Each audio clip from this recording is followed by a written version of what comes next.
ఇప్పుడే చూశాను solo bye cinema అయితే చాలా అంటే చాలా బాగుంది. ఒక మిడిల్ క్లాస్ వాడు పడే కష్టాలు కానీ మిడిల్ క్లాస్ వాళ్ళకే కాదు ప్రతి ఒక్క మనిషికి కనెక్ట్ అయ్యే పాయింట్ అనమాట. చాలా అంటే చాలా బాగుంది. మెయిన్ డబ్బు అనేది ప్రేమకైనా పెళ్ళికైనా దేనికైనా చాలా ఎంత అవసరం ఉంటుందో అనేది చాలా బాగా చూపించారు. గౌతమ్ కృష్ణ ఆ బిగ్ బాస్లో చూసాం కానీ సినిమాలో ఒక హీరోగా చేస్తారనుకుంటే చాలా డౌట్స్ ఉన్నాయి కానీ చించేశాడు అనమాట. యాక్టింగ్ పరంగా కానీ ఆ డ్యాన్స్ పరంగా కానీ ఆ సోలో బాయ్ సాంగ్ వచ్చినప్పుడు థియేటర్లో ఎవరు కూర్చోవట్లేదు అనమాట. సో అంతే బాగున్నాయి అనమాట. ప్రొడక్షన్ వాల్యూస్ చాలా బాగున్నాయి. ఆ స్టోరీ తీసుకెళ్లిన విధానం డైరెక్టర్ గారు చాలా మంచిగా రాసుకున్నారనమాట. యాక్టింగ్ స్కిల్స్ ఎలా ఉన్నాయండి? ఇంప్రూవ్ అయ్యాయి అంటారా?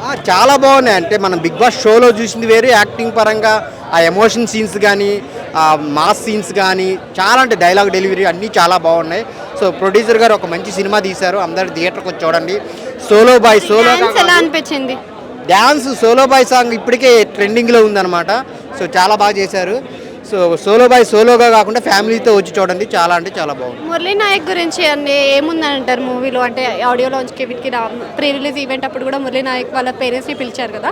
సో దానికి సంబంధించింది సినిమాలో ఏముందంటారు? దానికి సంబంధించింది ఏం లేదు కానీ ఒక మిడిల్ క్లాస్ వాళ్ళు ఏదైనా అచీవ్ చేయగలరు అనేది ఆ పాయింట్, ఆ సందర్భం వచ్చింది కాబట్టి పెట్టారు కానీ దానికి దీనికి ఏం సంబంధం లేదు. సినిమా అయితే చాలా బాగుంది. Thank you.